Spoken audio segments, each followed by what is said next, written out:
The heart of the Buddha's teaching, a profound guide to enlightenment and inner peace. Have you ever wondered what the core teachings of Buddhism truly are? In the heart of the Buddha's teaching, Thích Nhất Hạnh masterfully unravels the profound wisdom of the Four Noble Truths, the Noble Eightfold Path, and essential Buddhist principles, making them accessible to both beginners and seasoned practitioners. This book is not just a philosophical text, it is a practical guide to mindfulness, compassion, and inner transformation. With his signature clarity and warmth, Thích Nhất Hạnh offers insights that help us navigate suffering, cultivate joy, and embrace true peace in our daily lives. Introduction. Widely known as one of the greatest representations of Buddhist thought, this book is frequently perceived as the best source of inspiration in the world where suffering coexists with love and peace. Even though the initial version of the book was published in 1999, it still has considerable relevance in modern society. Thích Nhất Hạnh, the author and creator of this book, takes appropriate measures to introduce his target audience to the core teachings of Buddhism to demonstrate that they can be easily applied to life daily. In addition to the Four Noble Truths and the Eightfold Path, the author also pays attention to other important teachings, such as 3 Doors of Liberation, 5 Powers, and 7 Factors of Awakening. Moreover, readers of this book have the opportunity to learn more about meditation and the practice of Dharma. At the same time, the book is based on the idea to determine the level of connection between the nature of suffering and various qualities of enlightenment. Nowadays, it is one of the main reasons why numerous people, regardless of their age, religion, or personal beliefs, tend to refer to this book. Thus, the subtitle of this book, which is Transforming Suffering into Peace, Joy, and Liberation, perfectly highlights the main theme introduced by the author. Contribution of the author to the book. As a global spiritual leader, poet, and peace activist, the author of the book has made a considerable contribution to Buddhism as a whole and the discussed book itself. Born in 1925, Zen master spent the majority of his life in Vietnam learning fundamental concepts of the local religion and applying its teachings to day-to-day life. As a result, Thích Nhất Hạnh has managed to become the author of over 120 books, including the one that is analyzed in this paper.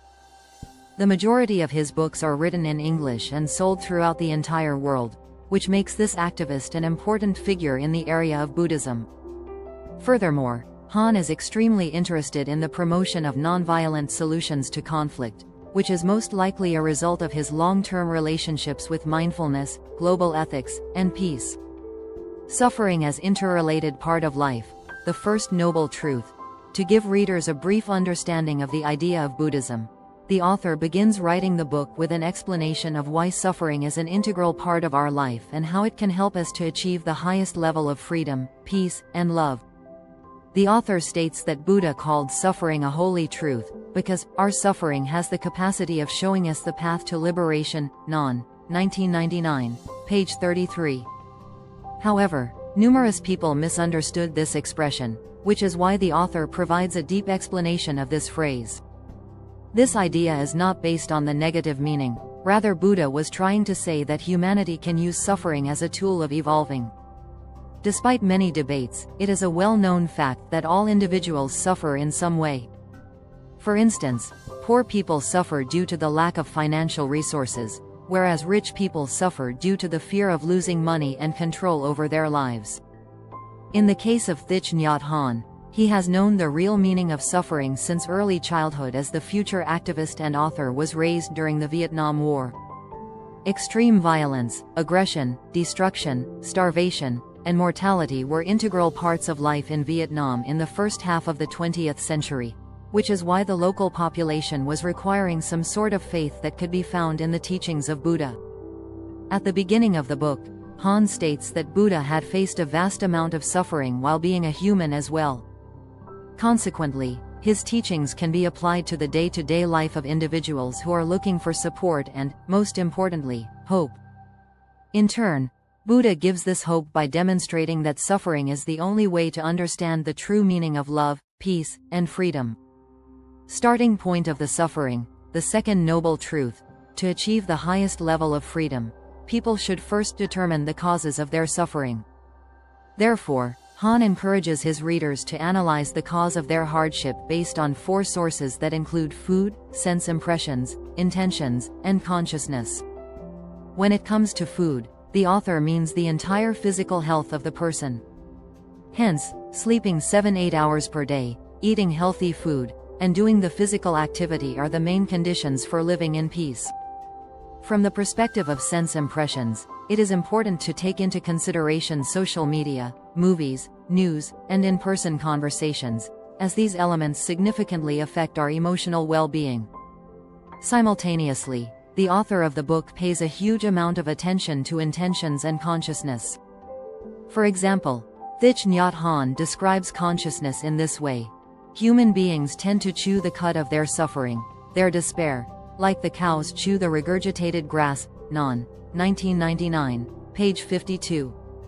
This expression is used by the author to demonstrate that we should control our consciousness as it has a considerable influence on our lives.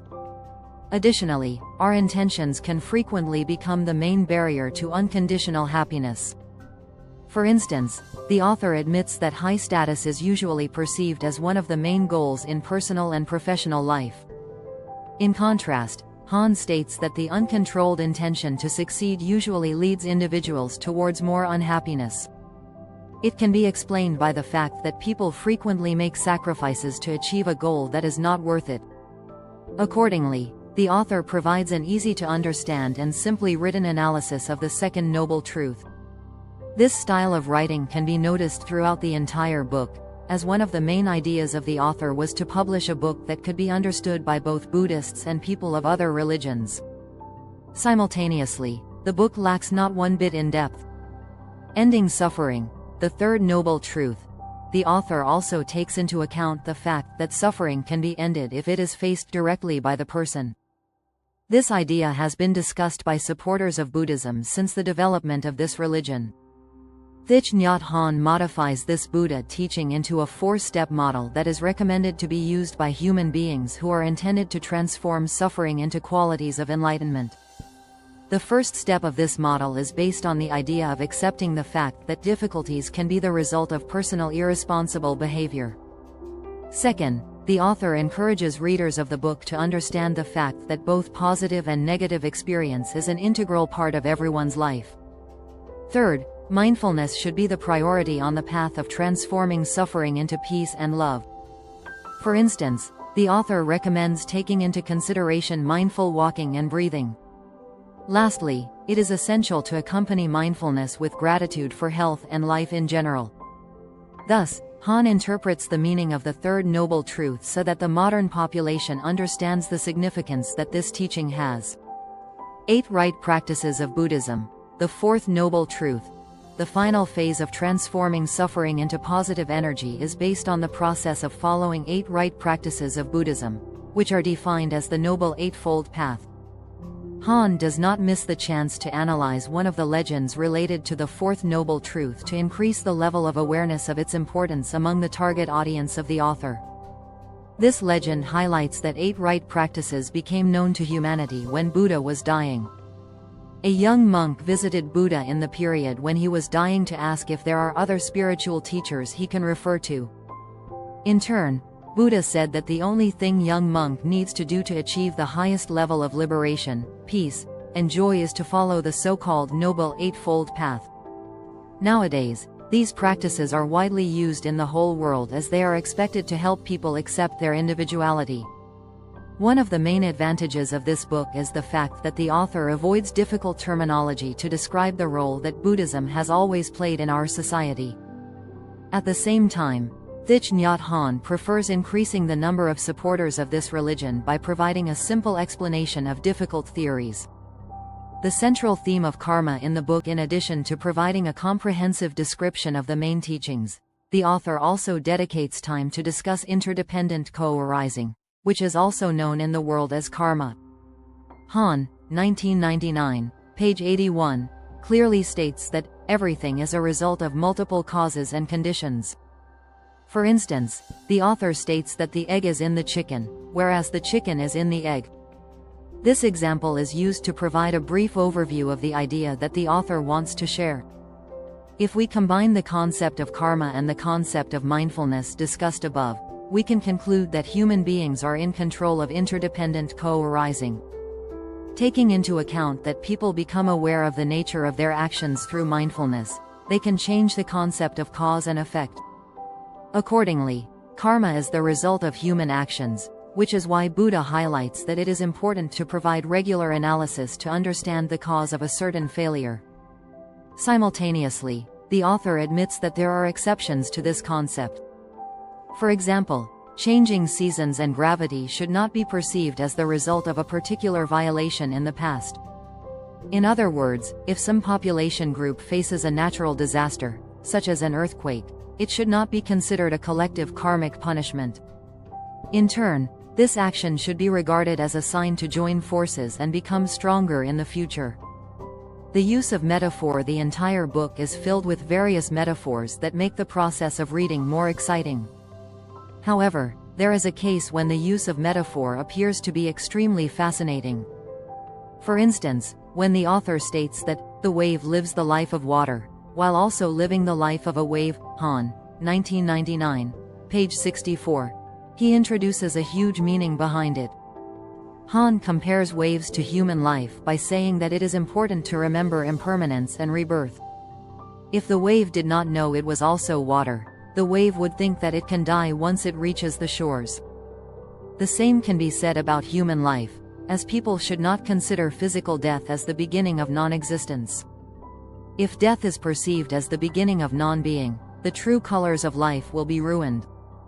Hence, the author encourages readers to analyze personal actions, while also taking advantage of the benefits that life can bring. Conclusion. Nowadays, the heart of the Buddha's teaching can be considered an essential source of information related to Buddhism and its representation in day-to-day life. It is based on a variety of different themes, although the most important ones include right mindfulness, the cultivation of joy, and the practice of compassionate listening. In addition to the analysis of the most popular teachings, Thích Nhất Hạnh pays attention to the practice, the Dharma, and meditation. Considering that the presented information in the book is written in an easy-to-understand way, everyone, from the absolute beginner to the advanced practitioner, will be able to learn something new. It is the reason why the book is popular among readers of the whole world.